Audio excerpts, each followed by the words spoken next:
Good evening, everyone. Welcome into your news at 6. Day 23 of the Murdaugh double murder trial. Testimony wrapping up just minutes ago. Defendant Alec Murdaugh took the stand, first being questioned by the defense, taking his own defense, and then he was cross-examined before the jury was dismissed for the day. They will return at 9:30 tomorrow morning to continue questioning from prosecutors. Greg Adeline joining us live outside the Colleton County Courthouse, leading off our team coverage this evening. Greg, compelling testimony today. Indeed, it was, Billie Jean. Very compelling testimony because this was a bruising cross-examination. For the past hour and a half, we heard Creighton Waters lay into Alec Murdaugh, really hitting the credibility of Alec Murdaugh in a way, frankly, that we have not seen in this trial. And it was so compelling because it was done face-to-face with the defendant himself. Alec Murdaugh on the stand earlier on, speaking very emotionally about the murders of his wife and son. And you knew that when this cross-examination would begin, you knew that there would definitely be some fireworks, and really there were, as Creighton Waters hit that credibility angle time and time again. Murdaugh's strategy from the stand, it would appear, was admit to many crimes, including financial crimes, admit to lies, admit to everything, except the murders on June the 7th, 2021. Now, really, Creighton Waters did a very good job highlighting to this jury that Alec Murdaugh is a seasoned pro, an attorney who has spent years in the courtroom, in this very courtroom to be exact, knowing how to work evidence, knowing how to work a jury. And as Creighton Waters was seeking to establish throughout that cross-examination, Alec Murdaugh is somebody who he said would lie to people straight-faced without remorse. Waters reminding Murdaugh that he said that he was never at the kennels until today. Months after months after months of lying about it, not only to law enforcement, but also to his family. Alec Murdaugh admitting that he did. We'll talk about that with Nick Neville in just minutes. But Waters sought to do a lot with his cross-examination, dealing a lot with the Murdaugh family legacy, talking about how the Murdaughs held down the solicitor's office for close to 100 years and how Alec Murdaugh really had no problem flaunting that in many ways, flashing a badge whenever was convenient for him. Perhaps if he'd get pulled over by law enforcement, he'd have that badge in his cup holder.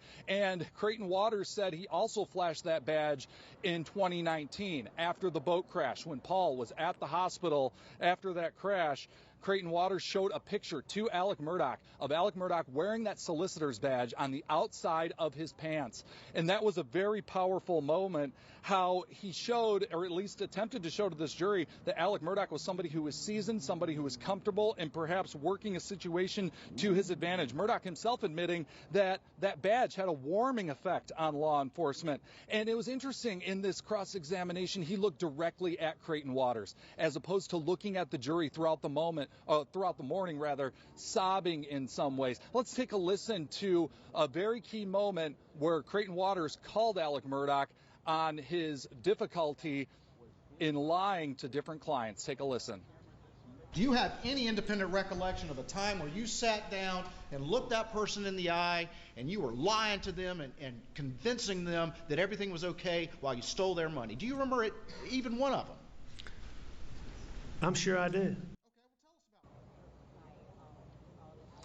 And so, again, you see that there was no rebuttal from Alec Murdaugh saying, yeah, essentially I did lie to these people. And Creighton Waters saying, you know, if Alec Murdaugh could admit to lying to people who were very vulnerable in many cases, in one case is a quadriplegic who he admitted to stealing money from, another from a teenager who he admitted to stealing money from, Creighton Waters making the argument to that jury, he has no problem lying to you too. At least that was the big takeaway in his cross-examination that is just now getting underway. Let's get over to Nick Neville reporting for us live. Nick, it was stunning earlier this morning. You could hear a pin drop as Alec Murdaugh got sworn in, and when he took the stand, he said some things that we had never heard before about June the 7th, 2021.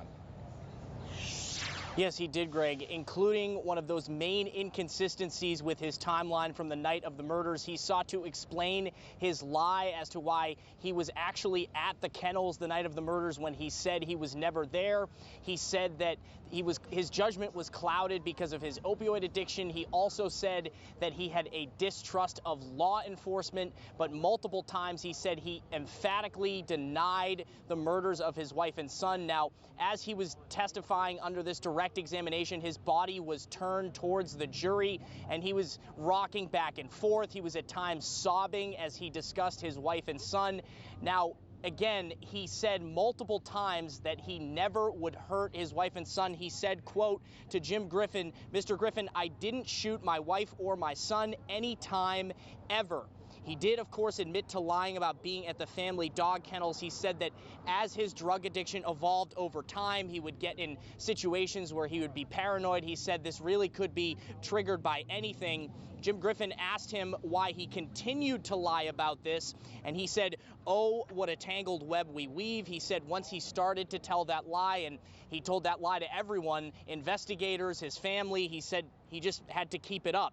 He also testified that Maggie asked him to go down to the kennels that night. That's something that we had not previously heard before. He said he drove a golf cart there, got a chicken out of the family dog Bubba's mouth, and he was only at the kennels for a short period of time, he said, and then he said he went straight back to the house, to the air conditioning, emphasizing the word straight there. He says he took a brief nap, then went to his mom's Alameda home, and after he returned, he says he discovered the bodies. He said he paused before answering that question from Jim Griffin before saying that it was so bad, sobbing during that time as well. He says that as he checked the bodies for pulses, he got blood on his fingertips only. You'll remember that Deputy Laura Rutland, who responded to the scene, described his appearance that night as clean from head to toe. He also went on to contradict testimony from his mother's caretaker, Shelley Smith, who said she saw him carrying a blue tarp-like something into his mother's Alameda home after the killings. He denied that. He denied ever seeing a blue raincoat.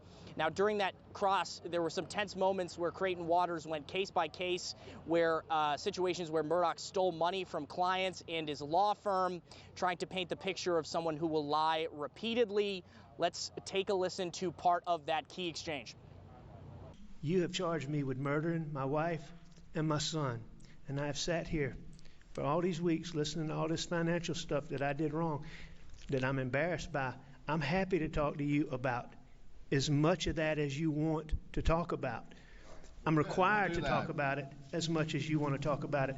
But the fact is I cannot specifically remember sitting down. The details that you're asking me for, I can't tell you. But what I can tell you is that in all these financial situations, I stole money that was not my money.